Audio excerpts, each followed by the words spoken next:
আসসালামু আলাইকুম রহমতুল্লাহ। সবাই ভালো আছেন, আমিও ভালো আছি। তো 2-3 দিন যাবৎ বৃষ্টি হচ্ছে এবং এই বৃষ্টির ভিতরে আসলে কামারের কাজ করাটা কতটা কঠিন। তারপরও আলহামদুলিল্লাহ, কারণ রোদ হোক, ঝড় হোক, বৃষ্টি হোক, খামারের কাজ কখনো থেমে থাকে না। এরপর আলহামদুলিল্লাহ আমরা আজকে ছোটো ভাইয়ের আবদারে আজকে ফুটবল খেলতে আসলাম ঝিরিঝিরি বৃষ্টির ভিতরে। তা আলহামদুলিল্লাহ আসলে খেলতে এসে আসলে ছোটোবেলার কথা মনে পড়ে গেল। আসলে ছোটোবেলায় অনেক খেলাধুলা করতাম, খুব ভালো লাগতো।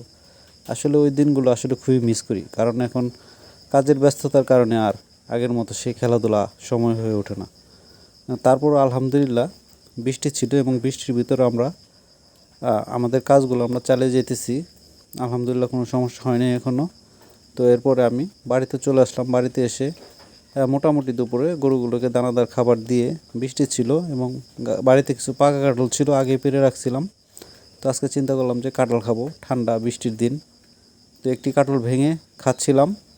আলহামদুলিল্লাহ খুবই মিষ্টি এবং ভালো কাঁঠাল ছিল। আসলে আমরা যারা গ্রামে থাকি, এটাই আমাদের জন্য একটা শান্তি এবং প্রশান্তির জায়গা, কারণ আমরা অর্গ্যানিকভাবে কোনো ফরমালিন ছাড়া ফ্রেশ সিজনেবল ফলমূল খাই, ফ্রেশ শাকসবজি খাই।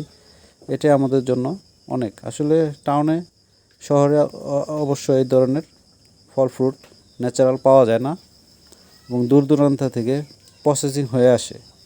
তো আসলে গ্রামে থাকার মজাটাই আসলে আলাদা। যাই হোক, আলহামদুলিল্লাহ।